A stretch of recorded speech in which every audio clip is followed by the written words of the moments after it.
दास म्हणता माते कशाचे भय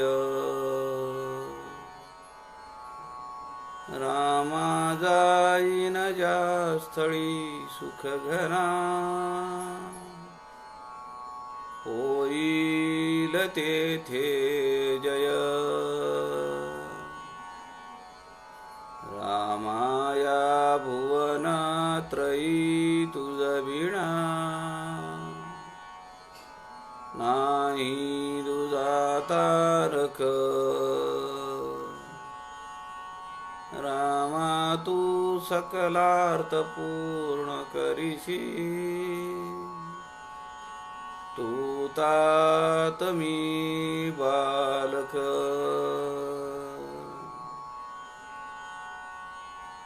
सुखा सारिके पूर्ण वैराग्य ज्याचे वसिष्ठा परी ज्ञान योगेश्वराचे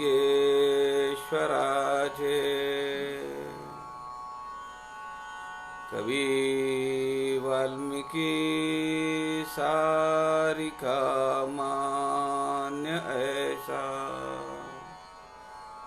नमस्कार माझा सद्गुरु रामदासा जय जय रघुवीर समर्थ सब संतन की जय।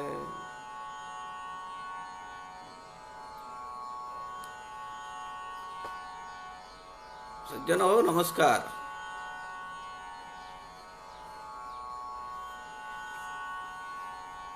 समर्थ रामदास स्वामींच्या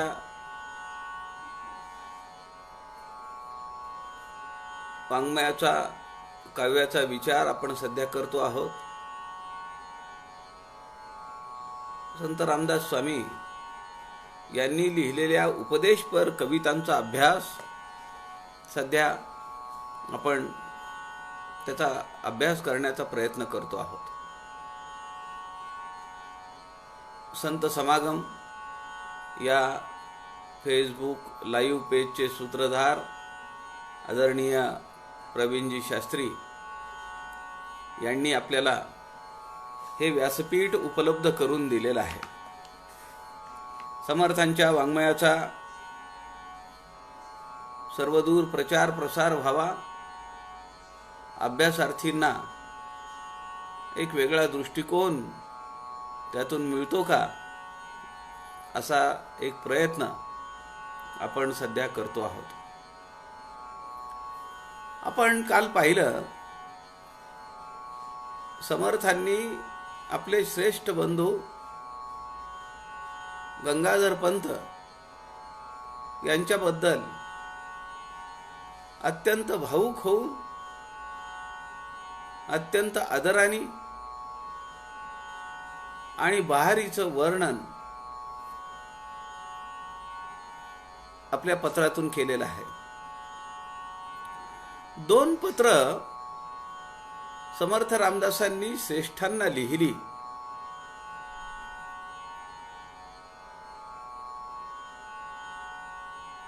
गंगाधर पंतांना लिहिली असा उल्लेख आहे।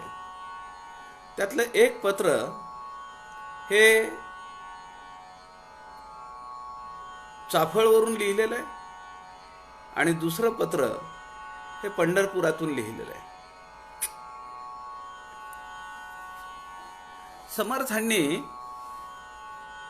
एक पत्र पंढरपूरहून आपल्या आईला पण लिहिलेलं आहे। ज्याप्रमाणे आपल्या ज्येष्ठ भ्राताबद्दल आत्यंतिक आदरभाव समर्थ रामदासांनी आपल्या पत्रातून व्यक्त केलाय, तसाच भाव आपल्या मातोश्रीबद्दल संत रामदास स्वामींनी या पत्रामध्ये व्यक्त केलेला आहे। या पत्रातून राणूबाईंची आध्यात्मिक उंची किती उच्च पातळीची होती ते आपल्या लक्षात येईल. राणूबाईंच्या जीवनातले काही प्रसंग आहेत ते सुद्धा आपल्याला या पत्रामध्ये समर्थ रामदासांनी आपल्या आईचं केलेलं वर्णन त्याची साक्ष पटवून देतात.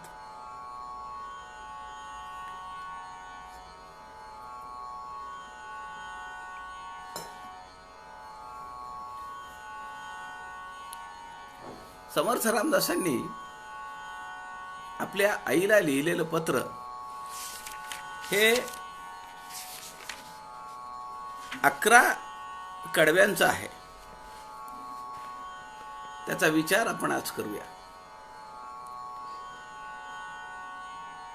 श्रीराम समर्थ श्रीराम.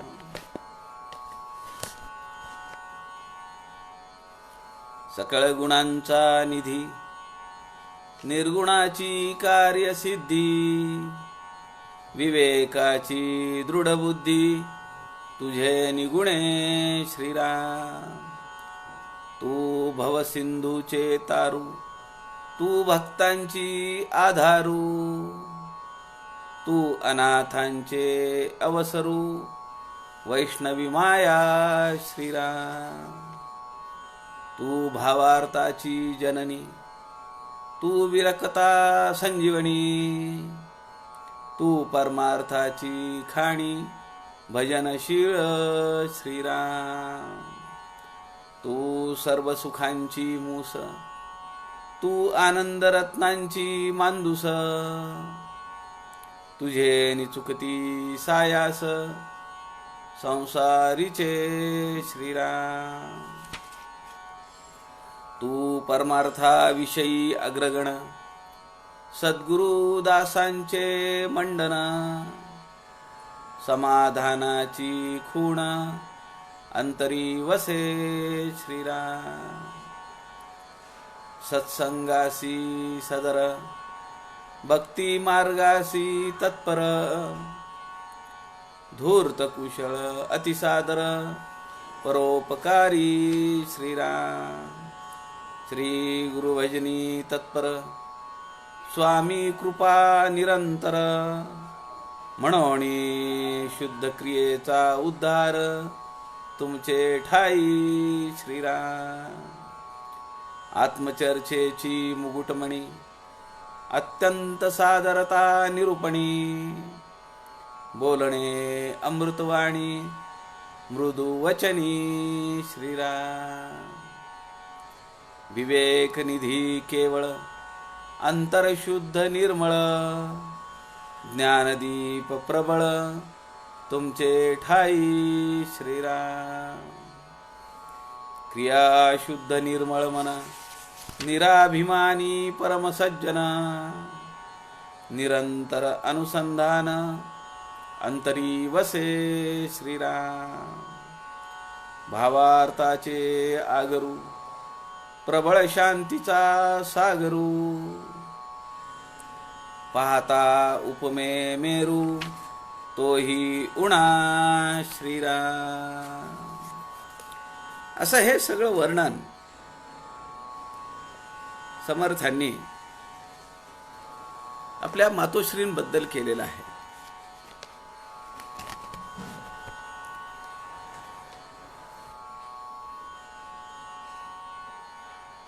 आपल्या आईच्या वचनासाठी म्हणून समर्थ रामदास बोहल्यावर उभे राहिले. काल आपण पाहिलं, रात्रीची वेळ होती. कुणीतरी ओरडलं, साप आला साप आला, आणि त्या गोंधळाचा फायदा घेऊन नारायणाने जे बोहल्यावरून उडी टाकली ते एका बाणासारखे गावाच्या बाहेर निघून गेले आणि एका उंच झाडावर जाऊन बसले. सगळी योजना ठरलेली होती. अचानक काही झालेलं नाहीये. श्रेष्ठांना माहिती होतं की आपण जास्त घाट घालू नये, आणि त्यामुळे आईच्या इच्छेखातर उभे राहिलेले नारायण तिथून निघाले.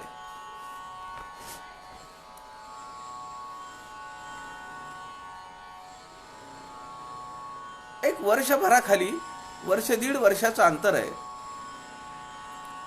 वडिलांच्या अस्थी घेऊन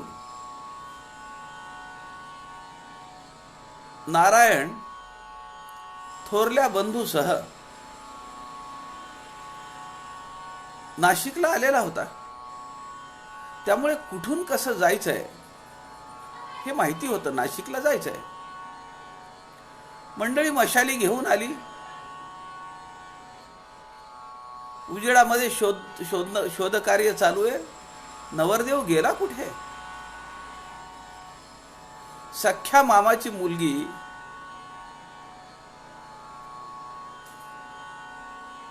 तिचं नाव सावित्री.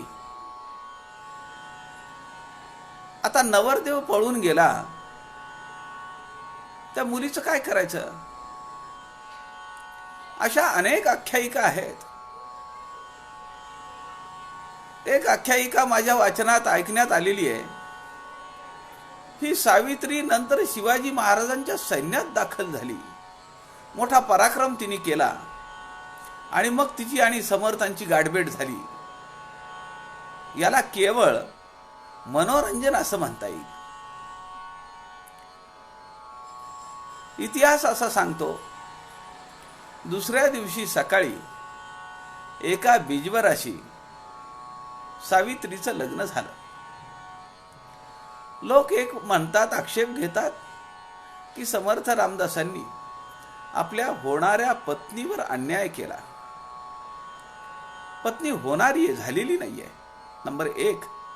नंबर 2, ज्याला राष्ट्राचा प्रपंच करायचा आहे त्याला स्वतःच्या प्रपंचाचा विचार करून चालत नाही.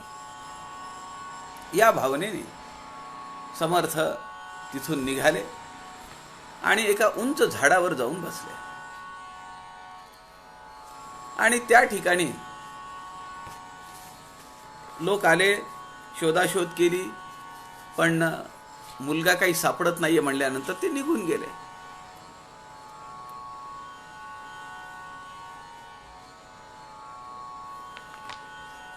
त्यानंतर समर्थ 12 वर्ष टाकळीला तपसाधना करतायत.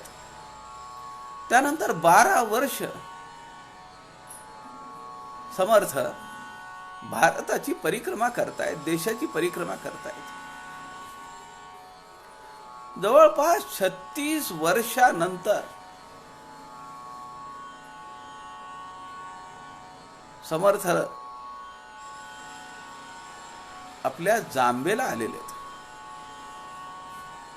या काळामध्ये त्यांना आठवण आली नसेल का? समर्थ, इतिहास असं सांगतो, चरित्र समर्थांचं असं सांगतं की समर्थ 2 वेळा केवळ जांबेला आलेले आहेत घर सोडल्यानंतर. एकदा पैठणला कीर्तन झाल्यानंतर मी तो प्रसंग सांगितला की ग्रामस्थांनी विचारलं, तू आमचा नारोबा तर नाहीये? कपाळावर आलेलं टेंगूळ, ती बोलण्याची धाटणी, चेहरेपट्टी, यावरून त्यांनी अंदाज बांधला आणि सहज विचारावं म्हणून विचारलं. आणि तो प्रश्न ऐकल्याबरोबर समर्थांचे डोळे चमकले. कुणीतरी आपल्याला ओळखलंय. आणि मग तो माणूस बाजूला आला. त्याने सांगितलं की तुमच्या आईचे डोळे गेले. समर्थ जांबेला आले, आईची भेट घेतली, आईला दृष्टी दिली. तेव्हा आईने विचारलं, अरे तू कोणत्या भूत पिशाच्याची सेवा करतोयस की जेणेकरून तुला ही विद्या प्राप्त झाली आहे? ते गी भूतची माये. राम हे ते महद्भूत आहे की ज्याची मी सेवा करतो आहे. आणि ते कवन आपल्याला माहिती आहे. समर्थ रामदास आपल्या आईला त्यानंतर पत्रात लिहित आहेत. 2 पत्र समर्थांनी पाठवली.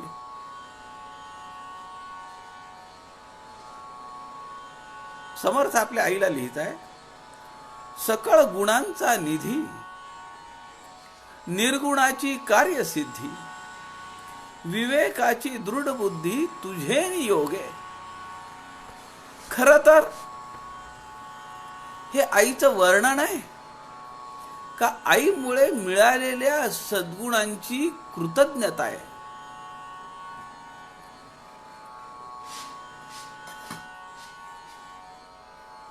तुझे नियोगे असं लिहिलंय, म्हणजे तुझ्यामुळे मला हे प्राप्त झालंय त्याची कृतज्ञता समर्थ रामदास व्यक्त करतायत. हे माते, तुझ्या गुणांमुळेच मला हे सगळं मिळालं आहे. कारण काय, सकळ गुणांचा निधी, निधी म्हणजे साठा, भांडार. आईचं वर्णन समर्थ करतायत. सकळ गुणांचा निधी. आपल्याला माहिती आहे सत्व, रज, तम हे 3 गुण आहेत आणि षड्गुणेश्वरू मधले 6 गुण आहेत. सत्व, रज, तम हे प्रकृतीचे 3 गुण आणि षड्गुणांपैकी सत्य, दान आणि आळसाचा अभाव मातेच्या जीवनामध्ये त्यांना दिसलेले हे 3 गुण आहेत. सत्य, दातृत्व आणि आळसाचा अभाव. या गुणांची तू निधी आहेस, तू साठा आहेस. तुझ्यामुळे सगुणातून निर्गुणाला प्राप्त करून घेण्याची कार्यसिद्धी मला प्राप्त झालेली आहे. निर्गुणाची कार्यसिद्धी, विवेकाची दृढ बुद्धी तुझे नियोगे, तुझ्यामुळे मला हे प्राप्त झालेलं आहे. सगुणाची भक्ती करता करता मी निर्गुणापर्यंत कधी पोचलो हे माझं मलाच समजलं नाही आई, आणि हे केवळ तुझ्या कृपेमुळे झालंय असं समर्थ या ठिकाणी सांगतात. विवेकाची दृढ बुद्धी. मी माझ्या जीवनात विवेक आणि विवेकाला किती महत्वाचं स्थान दिलंय. 357 वेळा विवेक शब्द केवळ एका ग्रंथामध्ये समर्थ वापरतायत. थोर इतिहास संशोधक आदरणीय सेतू माधवराव पगडी म्हणतात, आपल्या आयुष्याच्या कालखंडात समर्थ रामदास स्वामींनी एकही कार्य चुकीचं किंवा विपरीत केलंय असं घडलेलं नाही. एकही कार्य. विवेकामुळेच निवाडा करता येतो, शाश्वत धर्म समजतो. मी कोण आहे, माझं कार्य काय आहे, मी कशासाठी जन्माला आलो, हा सगळा विवेक माते मला तुझ्यामुळे मिळाला. समर्थ रामदासांच्या प्रत्येक कृतीला विवेकाची जोड आहे.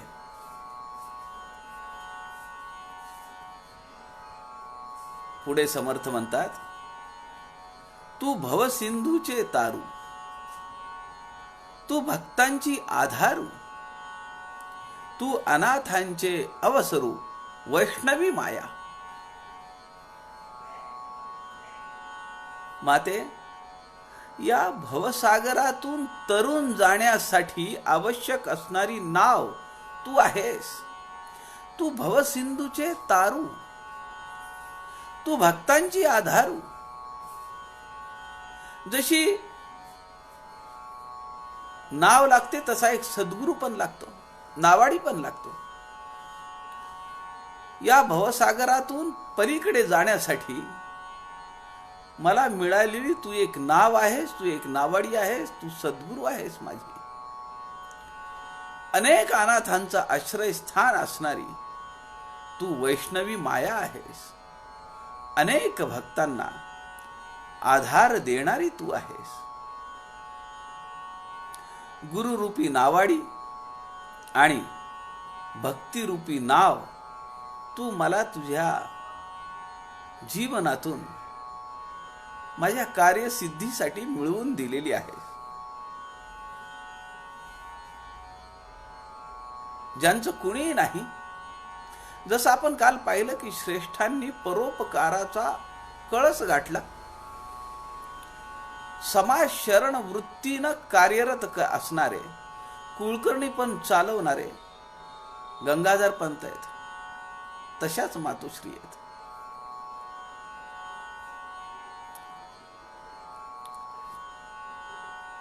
ज्यांचं कुणीही नाही, त्या सगळ्या अनाथांची तू आई आहेस.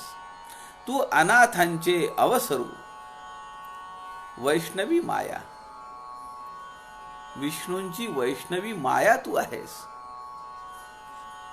तू भावार्थाची जननी, तू विरक्ता संजीवनी, तू परमार्थाची खाणी भजनशीळ. काय बहारीचं वर्णन आहे.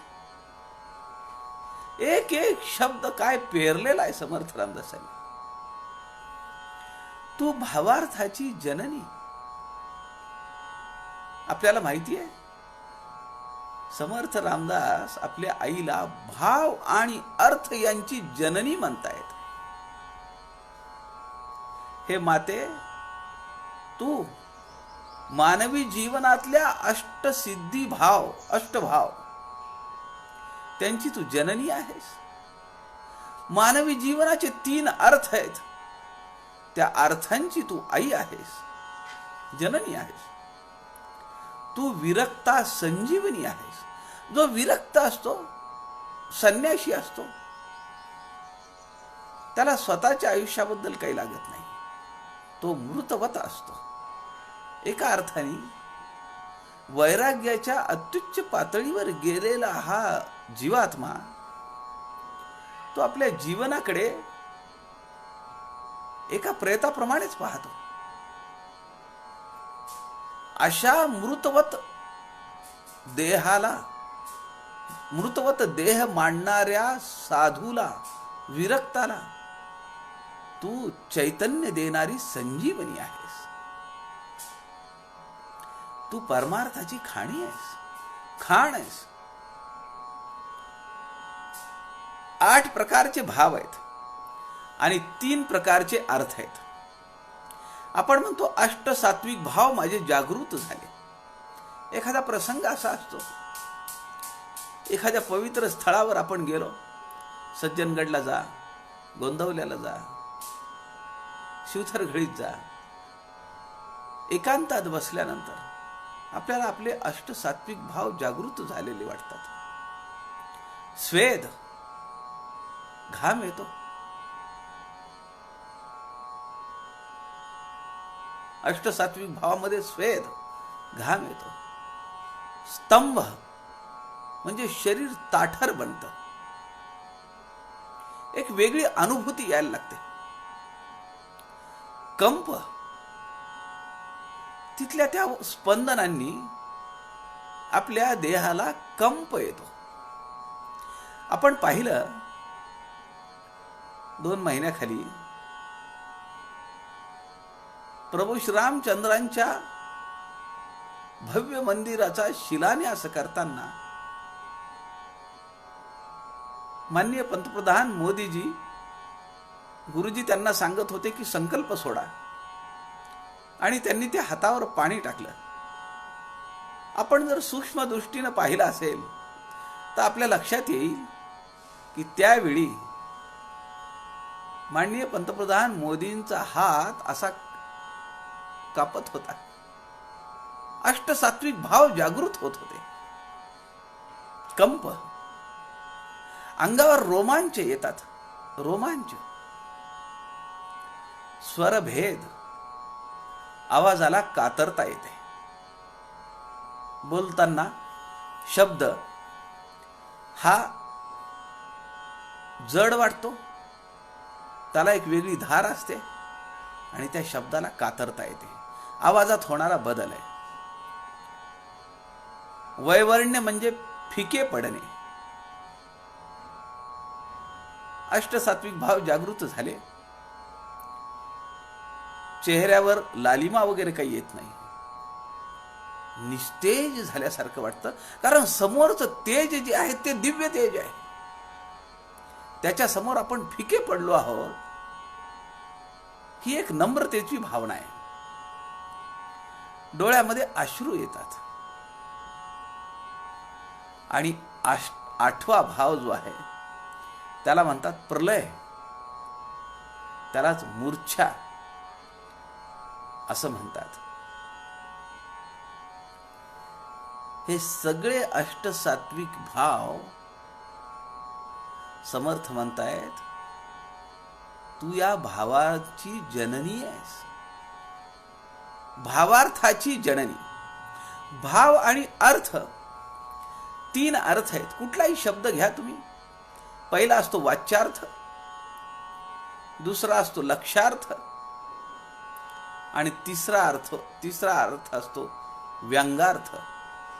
हे तीन अर्थ आणि 8 भाव असे अष्टसात्विक भाव आपल्या जीवनामध्ये जे आपण पाहतो त्याचं मूळ कारण काय आहे? तर आपल्याला जन्म देणारी माता आहे.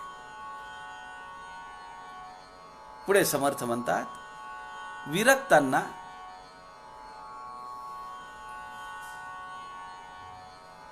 अष्टसात्विक भाव मी सांगितले, पुन्हा एकदा रिपीट करतो. स्वेद म्हणजे घाम. नंबर 2, शरीर ताठर होणे. स्वेद स्तंभ असं म्हणलेलं आहे. स्तंभ माहिती आहे आपल्याला? स्तंभ म्हणजे तुळई किंवा खांब. शरीर आपलं कुठलाही पोक राहत नाही.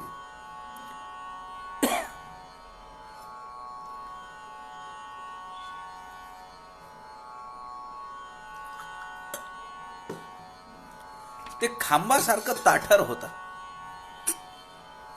नंबर 3, कंप पावतं. शरीराला, आपल्या हातापायांना एक प्रकारचा कंप निर्माण होतो. आपल्या सद्गुरूंची सेवा करत असताना शिवथर घळीमध्ये मी 1 महिना काही वर्ष सेवेला राहिलो आणि मी निवडलेला महिना होता फेब्रुवारीचा.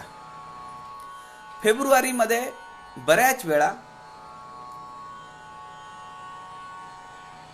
दासनवमी येते,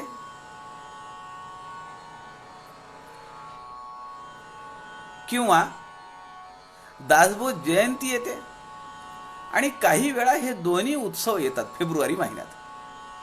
म्हणून मी फेब्रुवारीचा महिना घेतला होता मासिक व्यवस्थापक म्हणून. दासनवमीला गडावर प्रचंड गर्दी असते. घळीमध्ये कुणी येणारं नसतं. 5-25 लोक येतात, 5-50 लोक येतात, दर्शन घेऊन निघून जातात. दासनवमीला समर्थांच्या आणि कल्याण स्वामींच्या सगळ्या शरीराला अत्तर लावणे, त्याला मांगलिक पूजन असं आपण म्हणतो. समर्थ रामदासांच्या पादुकांना अत्तर लावून त्याचं मांगलिक स्नान घालणे, त्यांना नवीन वस्त्र घालणे, हा सगळा सेवेचा प्रकार शिवतर घळीमध्ये आपल्याला अनुभवता येतो. हे सगळे तेव्हा करत असताना हे सगळे अष्टसात्विक भाव जागृत होतात. समर्थ बसलेले आहेत. आपण त्यांच्या शेजारी बसलो तर आपण खुजे वाटतो. समर्थांची मूर्ती ही मोठी आहे.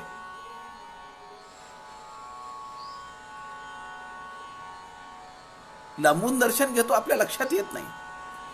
पण आपण त्यांच्या जवळ बसल्यानंतर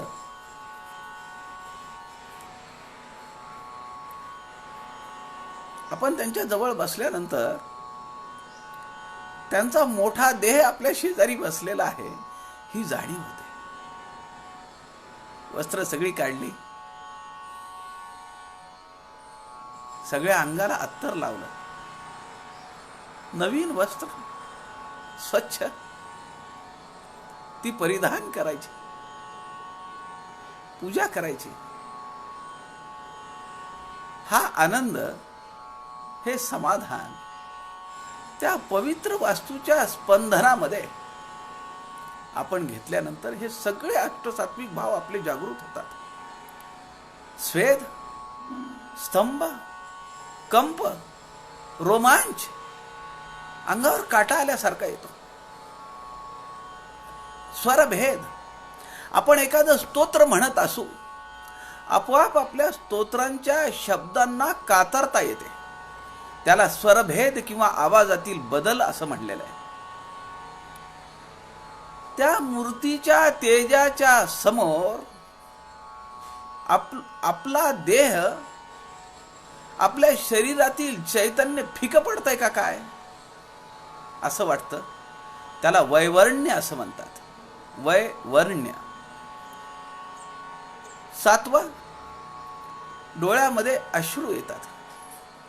आपल्या जीवनाचं इति कर्तव्यता आहे.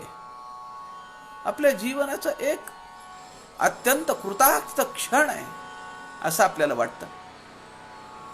त्यामुळे आपल्याला अश्रू आपल्या डोळ्यात येतात. आणि 8वा जो भाव आहे तो आहे प्रलयाचा. कदाचित अशा वेळी मूर्छा येऊ शकते.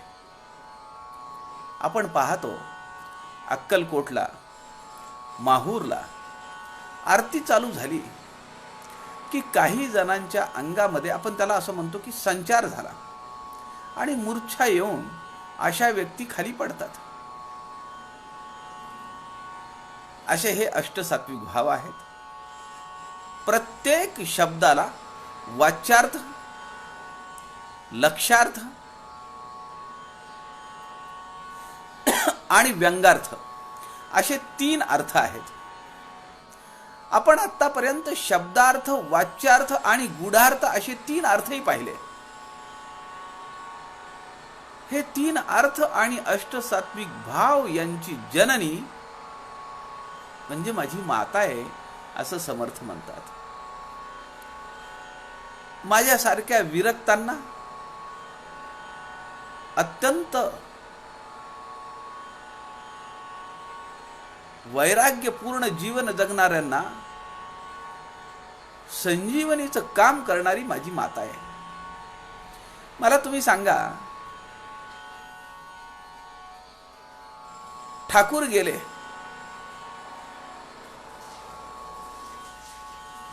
व्यंगार्थ म्हणजे विपरीत अर्थ काढणे, त्यातून कोटी करणे शब्दाची. एक प्रसंग सांगतो. एका कार्यकर्त्याने आपल्या ज्येष्ठ कार्यकर्त्यांना एक पोस्ट टाकताना सर लिहिलं आणि त्या सरचं स्पेलिंग त्यांनी SAR लिहिलं. इंग्रजीमध्ये त्यांची मराठी टायपिंग नसेल कदाचित, म्हणून त्यांनी स्वर लिहिलं, सार लिहिलं. सार. स्वेद म्हणजे घाम, उद्बीज, स्वेदज, अंडज, जारज या 4 खाणी आहेत ना, म्हणून स्वेद म्हणजे घाम. घाम म्हणजे आप, आपामधून जन्म आहे जीवांचा, म्हणून स्वेदज असं म्हणतो. आणि शास्त्र असं सांगतं की घामामध्ये ऊचा जन्म होतो. डोक्यातली जी ऊ असते, उवा असतात, त्यांचा जन्म घामातून होतो असं शास्त्र सांगतं. शेवटी काय, घाम म्हणजे आप आहे, आपातून जन्म होतो हे तर आपल्याला माहिती आहे. मी सांगत होतो तुम्हाला की त्यांनी लिहिलं, सर लिहायच्या ऐवजी त्यांनी सार लिहिलं, SAR. खाली कुणीतरी लिहिलं अहो SAR नाही, SIR, सर लिहा. आता यातून शब्दार्थ बघा, वाच्यार्थ बघा आणि गूढार्थ बघा, व्यंगार्थही काढा. तिसऱ्यानी असं लिहिलं पुढे की आपले सर, SIR, आपले सर हे आपल्या संप्रदायाचे सार आहेत, SAR. म्हणून कदाचित त्यांनी सरच्या ऐवजी SIR च्या ऐवजी SAR लिहिला असेल. हा व्यंगार्थ आहे. सहज सुचलं 2-4 दिवसाखाली असा एक प्रसंग घडला म्हणून तो तुम्हाला सांगितला. तुम्ही विचारला. समर्थ पुढे म्हणतायत की तू विरक्ताला संजीवनी आहेस. आपल्याला माहिती आहे की संजीवनी हे मृतांचं पुनरुज्जीवन करणारी वनस्पती म्हणून मानली जाते. लक्ष्मणाला लागलेल्या शक्तीचा उतारा म्हणून हनुमंतांनी संजीवनी आणण्यासाठी हिमालयात उड्डाण केलं आणि अक्षरशः द्रोणागिरीचा पर्वत तो शिखरच उपटून आणला आणि लक्ष्मण सचेत झाला, हे आपल्याला माहिती आहे. त्याचप्रमाणे या मृतवत समाजाला चैतन्य देणारी आपली आई आहे, ती संजीवनी आहे, ती भजनशील आहे, ती परमार्थाची खाण आहे. ती संजीवनी कशी आहे, ती परमार्थाची खाण कशी आहे. खाण आपल्याला माहिती आहे, खाणीतून अनेक अमोलिक रत्न बाहेर पडतात. राणूबाई या खाणीतून 2 अमोल अशी रत्न बाहेर पडली, श्रेष्ठ गंगाधर पंत आणि स्वतः समर्थ रामदास. म्हणून ती परमार्थाची खाणी भजनशील. तुझं भजन करावं तेवढं कमी आहे. श्रेष्ठ गंगाधर पंत आणि समर्थ रामदास ही 2 नररत्न दिलेली ही खाण आहे. पुढे समर्थ म्हणता, तू सर्व सुखांची मूस, तू आनंद रत्नांची मांदूस, तुझेने चुकती सायास संसारीचे. काय सुरेख वर्णन आहे. समर्थ म्हणताय, तू सर्व सुखांची मूस. मूस म्हणजे साचा, डाय ज्याला आपण म्हणतो.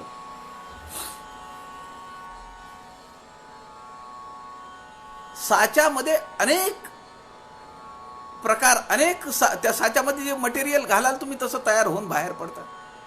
किती तयार होतील. आनंदाची मूस आहे. अनेक प्रकारचे आनंद देणारी तू मूस आहेस. तू आनंद रत्नांची मांदूस. मांदूस म्हणजे तिजोरी, मांदूस म्हणजे पेटी. समर्थांनी मांदूस हा शब्द दासबोधामध्ये वापरलेला आहे. रत्नांची मांदूस, लोखंडाची मांदूस असली ती टाकून दिली, पण त्यामध्ये अनेक प्रकारची अमोलिक रत्न, माणकं, पाचू आहेत असं समर्थ म्हणतात. कशाला म्हणतात? मानवी देहाला म्हणतात. मानवी देह वरून एका दृष्टीने जर पाहिला, नरदेह स्तवन पाहिला, पण स्वगुण परीक्षा पाहिली, यामध्ये नरदेहाचं वर्णन करताना अत्यंत किळसवाणं वर्णन समर्थ रामदासांनी केलंय. पण याच नरदेहाच्या आधारे काय काय माणूस करू शकतो त्याचं वर्णन तर अनंत ठिकाणी समर्थ रामदासांनी केलेलं आहे. समर्थ या ठिकाणी म्हणतायत, आपल्या आईला तू आनंद रत्नांची मांदूस आहेस, पेटी आहेस, तिजोरी आहेस. तुझे चुकती सायास संसारीचे. हा जो 3रा चरण आहे, तुझे चुकती, एवढंच वाचायचं. सायास संसारीचे, संसारातले अनेक कष्ट. सायास म्हणजे कष्ट. ते सगळे तुझ्यामुळे कष्ट झेलावे लागणार नाही, असं समर्थ या ठिकाणी आपल्या आईला सांगतायत, आईचं वर्णन करतायत. तू परमार्थाविषयी अग्रगण, सद्गुरु दासांचे मंडन, समाधानाची खूण अंतरी वसे. समर्थ म्हणतायत तू परमार्थाविषयी अग्रगण, तू पुढेस. पारमार्थिक क्षेत्रामध्ये, आध्यात्मिक क्षेत्रामध्ये तू अत्यंत पुढेस, तू खूप पुढेस. अहो, जिला प्रत्यक्ष सूर्य नारायणाने दर्शन दिलं आणि सांगितलं की 2 पुत्र होतील मदंशे करून, काय भाग्य कमी आहे का? स्वतः सूर्यनारायणाने दर्शन दिलेलं आहे. राम ज्या कुळामध्ये जन्मला त्या सूर्यवंशाचा जो मूळ स्रोत आहे त्याने राणूबाईंना दर्शन दिलेलं आहे. म्हणून समर्थ म्हणतात तू परमार्थाविषयी अग्रगण, पुढेस तू. सद्गुरु दासांचे मंडन, मंडन म्हणजे शोभा. तू माझे सद्गुरु प्रभू श्रीरामचंद्र आणि दासांची म्हणजे माझी तू शोभा आहेस. या सगळ्यांमध्ये तू सर्वश्रेष्ठ आहेस. तुझ्या अंतरामध्ये समाधान आहे. समाधानाची खूण अंतरी वसे. तुझ्या अंतःकरणात समाधान हे ओतप्रोत भरलेलं आहे.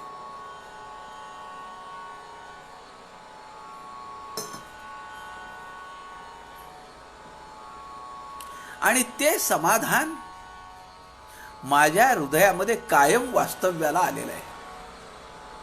काय आईची थोरवी गायलेली आहे. पुढे समर्थ म्हणतात सत्संगासी सदर, भक्ती मार्गासी तत्पर, धूर्त कुशल अतिसादर, परोपकारी.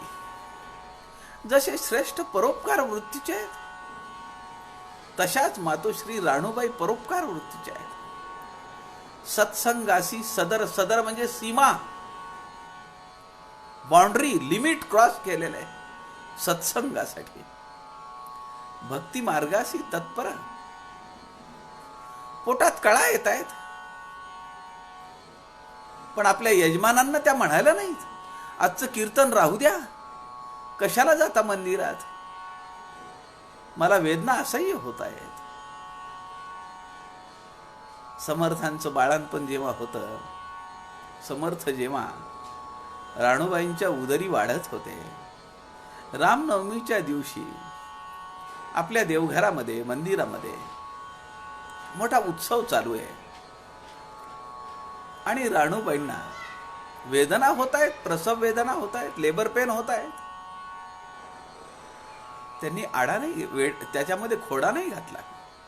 भक्ती मार्गासी तत्पर, धूर्त कुशल अतिसादर, परोपकारी. म्हणून तू अत्यंत पूजनीय आहेस आई. पुढे समर्थ म्हणतात श्री गुरु भजनी तत्पर, स्वामी कृपा निरंतर. म्हणून शुद्ध क्रियेचा उद्धार तुमचे ठाई. शुद्ध क्रियेचा उद्धार, काय शब्दांची रचना आहे. मुळात शुद्ध क्रिया आहे आणि त्या शुद्ध क्रियेचा उद्धार झालाय. कुणामुळे, कुणा ठिकाणी, तुमच्या ठाई, आईच्या ठाई. श्री गुरु भजनी तत्पर. समर्थ रामदासांचे सद्गुरु कोण? श्रीरामचंद्र. सद्गुरु, माझ्या सद्गुरूंच्या भजनासाठी तू एवढी तत्पर आहेस, मला माहिती आहे. अनेक वर्ष गेली, अपत्य नाहीये. राणूबाई आणि सूर्याजी पंत चिंताक्रांत आहेत, अपत्य नाहीये. कृपा झाली, स्वतः सूर्यनारायण देवता प्रकट झाली. माता कुंतीच्या नंतर राणूबाईंचाच नंबर आहे. सूर्यदेवता प्रकट झाली, वर दिला.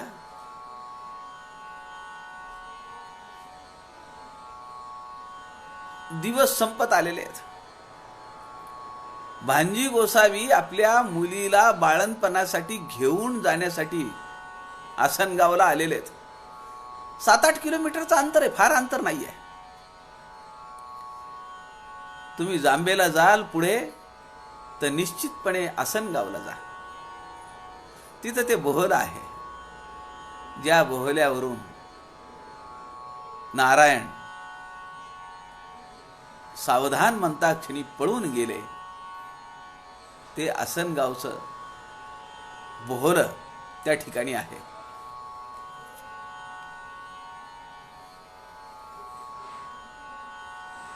समर्थ का म्हणतायत श्री गुरु भजनी तत्पर?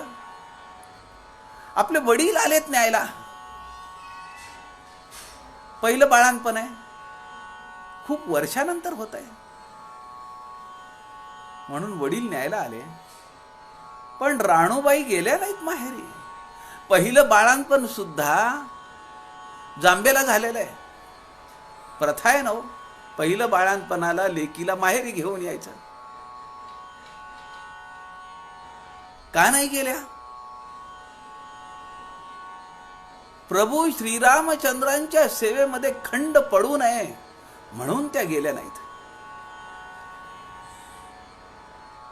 मी जर आसनगावला गेले तर रामाची पूजा कोण करील? रामाच्या पूजेसाठी लागणारं साहित्य कोण देईल? फुलं कोण आणील? गंध, वस्त्र, अक्षता, उदबत्ती, नैवेद्य कोण करील? म्हणून त्या गेलेल्या नाहीयेत माहेरी. म्हणून समर्थ रामदास आपल्या आईबद्दल लिहितात, श्री गुरु भजनी तत्पर, स्वामी कृपा निरंतर. म्हणून माझ्या स्वामींची कृपा निरंतर आहे. म्हणून शुद्ध क्रियेचा उद्धार तुमचे ठाई. काय वर्णन आहे! आत्मचर्चेची मुकुटमणी, अत्यंत सादरता निरूपणी, बोलणे अमृतवाणी, मृदू वचनी. आईचं 72वं वर्ष चालू आहे आणि समर्थ आईच्या भेटीला आलेले आहेत. त्यानंतर वयाच्या 85व्या वर्षी समर्थ आले, जेव्हा आईनी देह ठेवला.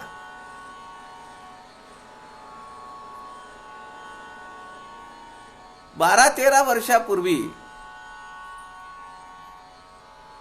12-13 वर्षानंतर आपल्याला देह ठेवायचा आहे. म्हणून आई आपल्या स्वतःच्या 72व्या वर्षी नारायण घरी आलेला पाहून त्याला म्हणतीये की मला एक वचन देतोस का? माझ्या अंतसमयी तू माझ्याजवळ असशील. ते म्हणाले काय हरकत नाही, दिलं तुला वचन, चल. आपल्या आईला अंतसमयी वचन देणारे फार विरळा व्यक्तिमत्व आहेत, फार विरळा अवतारी पुरुष आहेत. त्यामध्ये कोण कोण आहे? आद्य शंकराचार्य आहेत. आपल्या आईला वचन दिलं होतं, मी संन्यास घेतलाय, मी कुठेही असेन पण मी तुझ्या अंत्यसमयी तुझ्या जवळ असेन.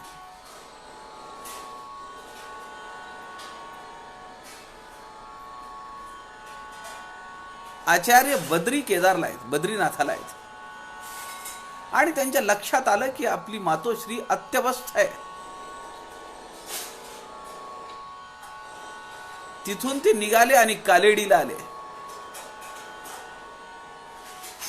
कुठं बद्रीनाथ, कुठं कालेडी, आपलं जन्मगाव. आईला भेटले, आईला आध्यात्मिक उपदेश केला. आईने डोळे मिटले. सज्जनो, आपल्याला कल्पना आहे का? एकुलत्या एक मुलानी संन्यास घेतला म्हणून शंकराचार्यांच्या घराला वाळीत टाकलेलं आहे तेव्हा गावकऱ्यांनी, त्यांच्या नातेवाईकांनी. आई गेली. घराच्या समोर अंगणामध्ये स्वतः आचार्यांनी लाकडं ठेवली. गावकरी नातेवाईक आले नाहीत. आज हजारो वर्षानंतर ज्यांची विद्वत्ता, ज्यांचं अक्षर वाङ्मय आजही अनेकांना अभ्यासाचा विषय आहे, असे आद्य शंकराचार्य आपल्या आईला खांद्यावर उचलण्यासाठी 4 लोक सुद्धा उपलब्ध होऊ शकले नाहीत. किती मोठं दुर्दैव आहे आपल्याला वाटतं ते. पण समर्थ म्हणतात त्याप्रमाणे साधूचा देह खितपला अथवा श्वानादिकी भक्षिला, प्रशस्त न वटे जनाला, का मंद बुद्धिस्तवा. आमची बुद्धी तोकडी आहे, संकुचित आहे. अहो, ज्यांनी जिवंत असतानाच आपल्या मरणाला मारलेलं आहे, त्याच्या मृत्यूचं काय भय. आणि ज्या देहातून हे आत्मचैतन्य बाहेर पडलेलं आहे, ते स्वस्वरूपी विलीन झालेलं आहे, त्या देहाचं काय कोड कौतुक आहे. शंकराचार्यांनी आपल्या आईचा देह स्वतः उचलला आणि सरणावर ठेवला आणि अग्नी दिलेला आहे. आचार्य. दुसरे समर्थ रामदास. आईला शब्द दिला, मी येतो. आणि आईच्या अंत्यसमयी बरोबर ते आले.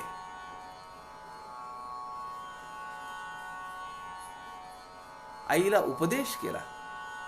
आईने डोळे मिटले.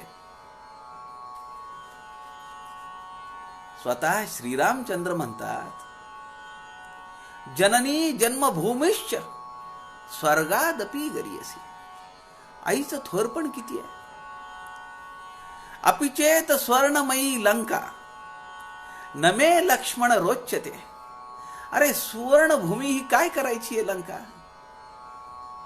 नमे रोचते, मला ती रुचत नाहीये, मला आवडत नाहीये, मला त्यात स्वारस्य नाहीये.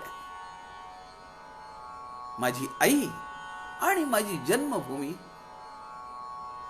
मला स्वर्गापेक्षा मोठी आहे, श्रेष्ठ आहे. आईला शब्द दिला म्हणून भगवान श्रीकृष्णांनी आपल्या मृत बंधूला दाखवलं. त्याचं दर्शन तिला घडवलं. आद्य क्रांतिकारक वासुदेव बळवंत फडके आपल्या आईची सेवा करायला शेवटच्या क्षणी मिळत नाही म्हणून नोकरी सोडून परत गेले. साहेबांनी सांगितलं रजा देता येत नाही. तर म्हणे रजा देता येत नाही, तुझी नोकरीच नको. नोकरीवर लात मारून आद्य क्रांतिकारक वासुदेव बळवंत फडके आपल्या आईच्या सेवेसाठी गेले. माहिती आहे की आपण जर पकडलं गेलो तो जिवंत सुटणार नाही.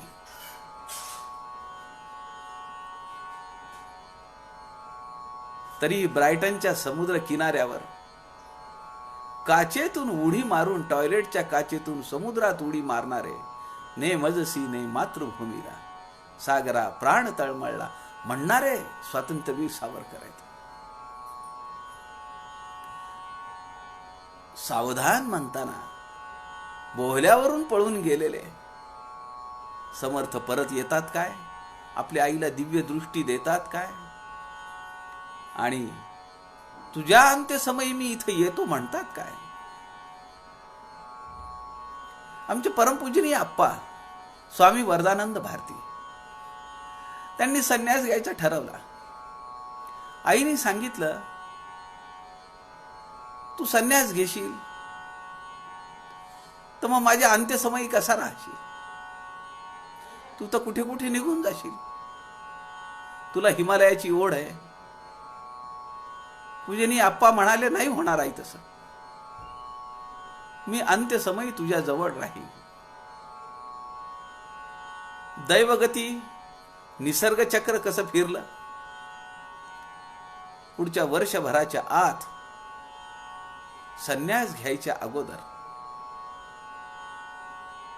आई आजारी पडली, अत्यवस्थ झाली. प्रसंग असा आहे की आईला सलाईन लावलेला आहे. स्वामी वरदानंद भारतींच्या आईला सलाईन लावलेलं आहे.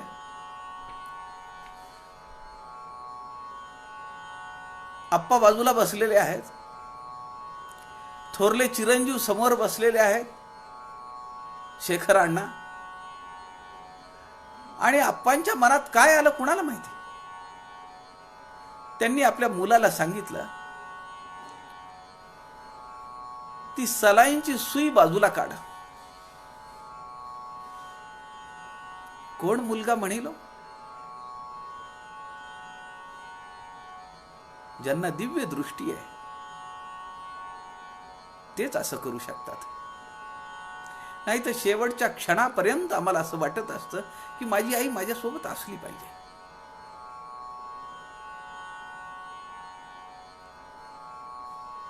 आईची थोरवी समर्थांनी किती गायली आहे. वीट नाही, कंटाळा नाही, आलस्य नाही, एवढी माया आई वेगळी कोठेची नाही.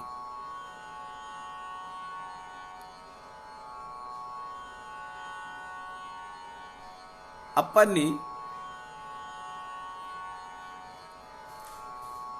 शेखर अण्णांना सुई काढायला लावली सलाईनची. आईचं डोकं आपल्या मांडीवर घेतलं आणि विष्णू सहस्रनाम म्हणायला चालू केलं. आणि आईने विष्णू सहस्रनाम चालू असताना आपल्या मुलाच्या मांडीवर शेवटचा श्वास घेतला.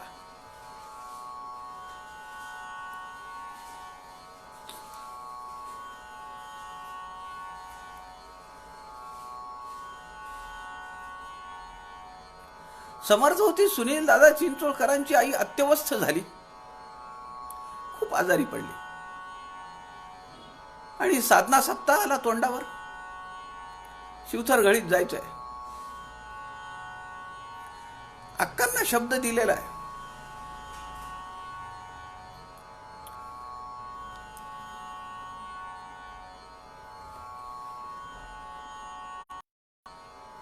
सुनील दादा चिंचोळकरांनी आपले मित्र आदरणीय डॉक्टर शिरीष लिमये, आज डॉक्टर शिरीष लिमये रामकृष्ण मठामध्ये राहतात. लिमये सिम्बायोसिस म्हणून मोठ्या पदावर, सिम्बायोसिस मधून मोठ्या पदावर निवृत्त झाले आणि ते पूर्ण वेळ कार्यकर्ता म्हणून रामकृष्ण मठात राहतात. आठवड्यातले 4 दिवस गीतेवर भाष्य करतात, स्वामी विवेकानंदांचं चरित्र सांगतात, रामकृष्ण परमहंसांचं चरित्र सांगतात. अनेकविध उपक्रम ते मठात राहूनच, पुण्याच्या मठात राहतात. सेवा कार्य कशाला म्हणावं हे आपल्या लक्षात येईल. या डॉक्टर शिरीष लिमयेंना सुनील दादा चिंचोळकरांनी सांगितलं की मी शिवथर घळीत गेल्यानंतर आता 7 दिवस येणार नाही. समजा आई जर गेली तर तू पुत्र म्हणून आईचं सगळं काम करशील, सगळं कर्तव्य करशील, सगळे कर्म करशील. डॉक्टर शिरीष लिमयेंना सुनील दादांनी असं सांगितलं आणि ते घळीत गेले. साधना सप्ताह व्यवस्थित झाला, सुनील दादा परत आले. ती वेळ आली नाही. पण आईला दिलेलं वचन काय त्याची या ठिकाणी आपल्याला आठवण होते. म्हणून ते मी तुम्हाला सांगत होतो की आत्मचर्चेची मुकुटमणी अत्यंत सादरता निरूपणी, बोलणे अमृतवाणी मृदुवचनी. आई गेल्यानंतर समर्थ कधीही जांबेला आलेले नाहीत. याला म्हणतात प्रखर वैराग्य.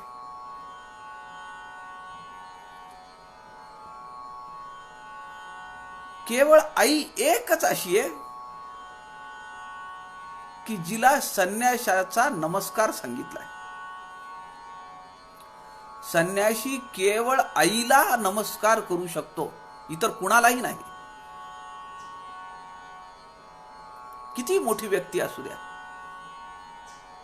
संन्याशांनी नमस्कार करणं हे शास्त्रामध्ये मान्य नाहीये. एखाद्या उच्च आसनाला सुद्धा संन्याशी नमस्कार करतो तर तो त्याचा दंड तिथं लावतो, पण खाली वाकून नमस्कार करत नाही. केवळ आई ही एकच अशी व्यक्ती आहे की जिला संन्याशाला सुद्धा नमस्कार करण्याचा अधिकार आहे आणि शास्त्र प्रमाण आहे. समर्थ म्हणतात, आत्मचर्चा करणाऱ्यांमध्ये, आध्यात्मिक चर्चा करणाऱ्यांमध्ये आई तू मुकुटमणी आहेस. आत्मचर्चेची मुकुटमणी निरूपण करण्यासाठी तू अत्यंत तत्पर आहेस. आईचं बोलणं अत्यंत मृदू, मुलायम आणि अमृतासारखं आहे. पुढे समर्थ म्हणतात, विवेक निधी केवळ, अंतरशुद्ध निर्मळ, ज्ञानदीप प्रबळ तुमचे ठाई. आई तुझ्या जवळ, तुझ्या ठाई विवेक निधी केवळ. निधी म्हणजे साठा, विवेकाचा साठा आहे, भांडार आहे, स्टोअर आहे. तू विवेकाचा साठा आहेस. अंतरंगात आणि बाह्य रंगात तू शुद्ध आणि निर्मळ आहेस. अंतरशुद्ध निर्मळ, ज्ञानदीप प्रबळ तुमचे ठाई. क्रिया शुद्ध निर्मळ मन, निराभिमानी परमसज्जन, निरंतर अनुसंधान अंतरी वसे. भगवंताशी असलेलं तुझं अनुसंधान हे कायम आहे. प्रत्येक कर्म हे तुझं शुद्ध आहे, तुझं मन निर्मळ आहे. कोणत्याही गोष्टीचा तुला अभिमान किंवा गर्व नाही आहे आणि रागही नाही आहे. माझा मुलगा घर सोडून गेला असं सुद्धा वाटलं नाही तुला. कारण 85व्या वर्षी जेव्हा समर्थ आले तेव्हा उद्धव स्वामी सोबत होते. उद्धव स्वामींनी मातोश्रींना, राणूबाईंना सांगितलं असेल, अनेक कथा सांगितल्या असतील. माझे सद्गुरू म्हणजे असेत, माझे सद्गुरू म्हणजे तसेत, माझे स्वामी म्हणजे असेत. माझ्या स्वामींनी प्रेताला उठवलं, माझ्या स्वामींनी या राष्ट्राला चैतन्य दिलाय, मेलेलं राष्ट्र पुन्हा उभा केलाय. उद्धव स्वामींनी काय काय सांगितलं असेल आपल्या स्वामींबद्दल, आपल्या सद्गुरूंबद्दल, मातोश्रींना, राणूबाईंना. त्या राणूबाईंची महती समर्थ या पत्रामध्ये वर्णन करतात. भावार्थाचे आगरू, प्रबळ शांतीचा सागरू, पाहता उपमेरू, उपमे मेरू तोही उणा.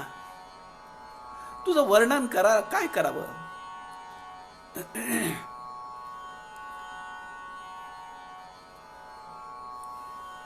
भावार्थाचा तू आगर आहेस, प्रबळ शांतीचा तू सागर आहेस. पाहता त्याला तुलना काय करावी, त्याला काय उपमा द्यावी. मेरू पर्वत सुद्धा तो उणा पडेल. एवढं महत्व समर्थ रामदास आपल्या आईचं वर्णन करतात. अत्यंत बहारीचं वर्णन समर्थ रामदासांनी पंढरपूरहून पाठवलेल्या आपल्या आईसाठीचं हे पत्र आहे. हे उपदेश आहे का? उपदेशपर काव्य आहे का? समर्थांनी केलेला उपदेश नाहीये. आम्ही आमच्या जीवनामध्ये या पत्रातून उपदेश घेतला पाहिजे की मी माझ्या आईबद्दल काय भावना आमच्या मनात असली पाहिजे.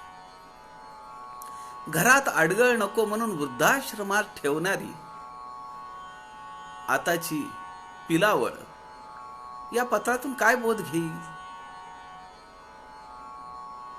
आई वडिलांना वृद्धाश्रमात ठेवणं किंवा आई वडिलांनीच ती तशी तयारी करणं, आज परिस्थिती अत्यंत भयावह आहे. मुलं कर्तबगार आहेत, लांब लांब जाऊन राहिलेली आहेत. हजारो किलोमीटरवर मुलं आहेत. या मागच्या 6 महिन्याच्या 8 महिन्याच्या काळात किती जणांची आई गेली, किती जणांचे वडील गेले. आपल्या मात्या पित्याचा चेहरा सुद्धा आपल्याला पाहता येत नाही. याच्यासारखं दुर्दैव काय? त्यापेक्षा मृत्यू परवडला. हा उपदेश आम्ही घेतला पाहिजे की आम्ही आमच्या मात्या पित्यांच्या बाबत किती आदर सन्मान आमच्या अंतःकरणात ठेवला पाहिजे. हा उपदेश आपण या पत्रातून घ्यायचा. म्हणून ही समर्थांची उपदेशपर कविता. आपल्या सगळ्यांच्या हृदयस्थ परमेश्वरास नमस्कार करतो. झालेली सेवा समर्थांच्या चरणी अर्पण करतो. जय जय रघुवीर समर्थ.